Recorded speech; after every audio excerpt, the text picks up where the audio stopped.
Before I ever made real money, I had to confront an uncomfortable truth. I was the problem, not the market, not my circumstances, not my age. My lack of results was a direct reflection of my lack of self-mastery. I realized that trying to make money without discipline is like trying to build a house on sand. It might look fine for a moment, but it will eventually collapse. So instead of asking, "How do I make more money?" I started asking, "How do I become the kind of person who deserves it?" The first thing I attacked was my ability to do hard things when I didn't feel like it. Motivation is unreliable. It comes and goes. Discipline is what stays. I stopped negotiating with myself. When the alarm went off, I got up. When work needed to be done, I did it. No emotional debate. Every time I kept a promise to myself, my self-respect grew, and with it, my confidence. That confidence didn't come from affirmations or hype. It came from proof that I could trust myself. Next, I became ruthless with distractions. I understood that in a world engineered to steal attention, focus is a competitive advantage. Mindless scrolling, cheap entertainment, constant notifications, none of these were neutral. They were actively training my brain to avoid effort, so I cut them out, not because they were evil, but because they made me weak. Once my mind was no longer fragmented, my work output multiplied, hours felt longer. Thinking became clearer. Progress accelerated. I also built non-negotiable daily standards. I trained my body because a weak body creates a weak mind. I learned every single day because ignorance is expensive. I structured my time because freedom without structure turns into chaos. These routines weren't about productivity hacks. They were about identity. I was casting votes for the person I wanted to become.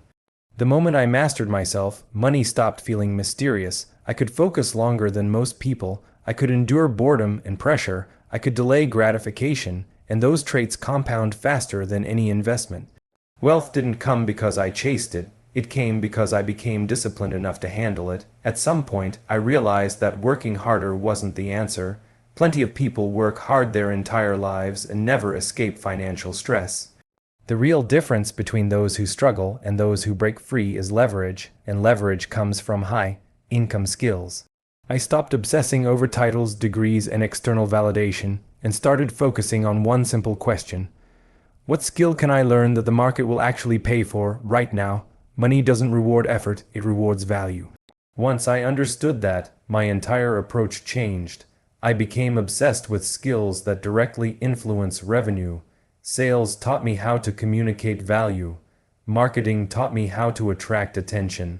Copywriting taught me how to persuade at scale. These weren't abstract concepts or academic theories.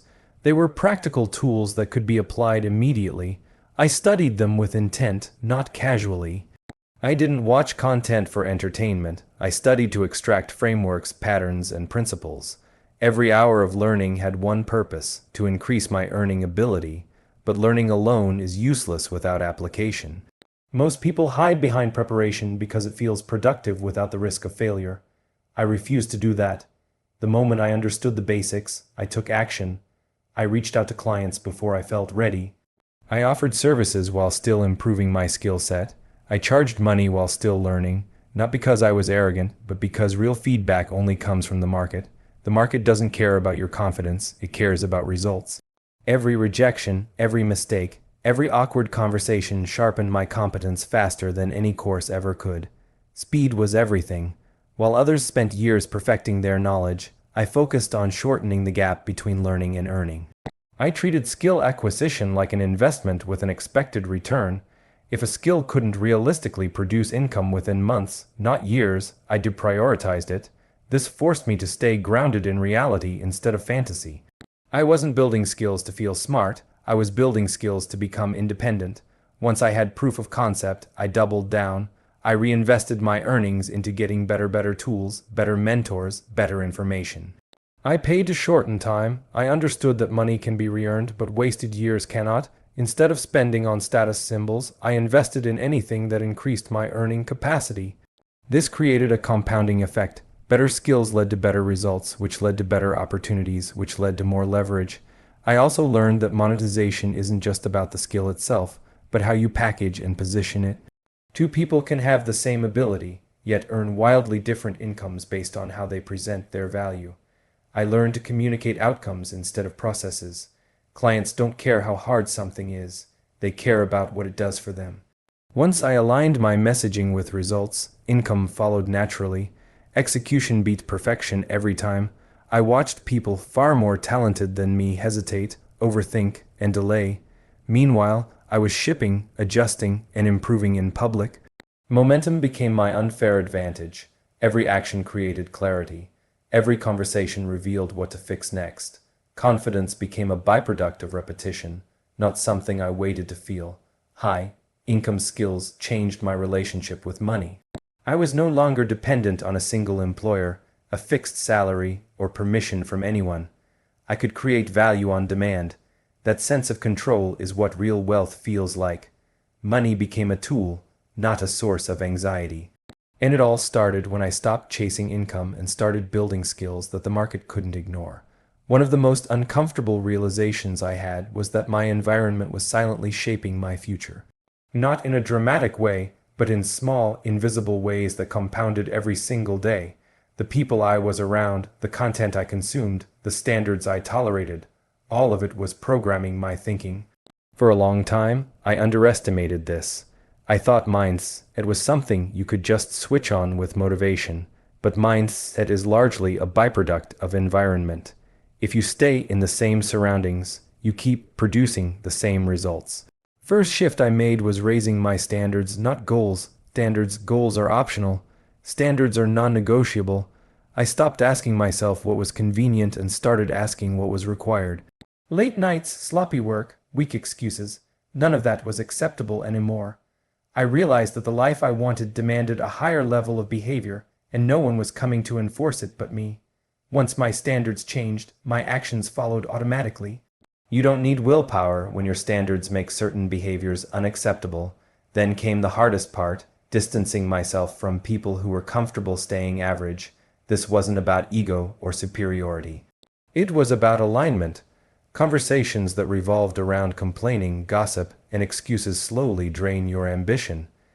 Even if you don't participate, you absorb the energy. I learned that proximity is powerful. Being around people who think bigger, move faster, and expect more from themselves forces you to level up without them saying a word. So I became intentional with who had access to my time and attention. I also upgraded my information diet. I treated my mind like an asset that needed protection.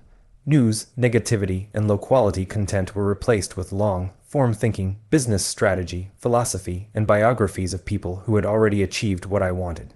What you consume daily becomes your internal dialogue. When I changed the inputs, my thoughts naturally became more disciplined, more strategic, and more future-oriented. Physical environment mattered more than I expected. A clean, minimal space created mental clarity. Structure created freedom.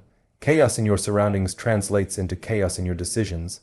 I engineered my environment to make the right actions easier and the wrong actions harder. Less temptation, less noise, more focus. This wasn't about aesthetics. It was about performance. As my environment improved, my thinking evolved. I stopped reacting emotionally and started thinking in systems and probabilities. Short-term discomfort stopped scaring me because I was anchored to a long-term vision. I learned to detach from instant gratification and judge decisions based on where they would lead, not how they felt in the moment. That shift alone changed everything. Upgrading my environment, standards, and thinking didn't just increase my income, it reshaped my identity. I stopped seeing myself as someone trying to win and started operating as someone who expected to. When your surroundings support growth, discipline becomes natural, success stops feeling forced, and progress becomes inevitable.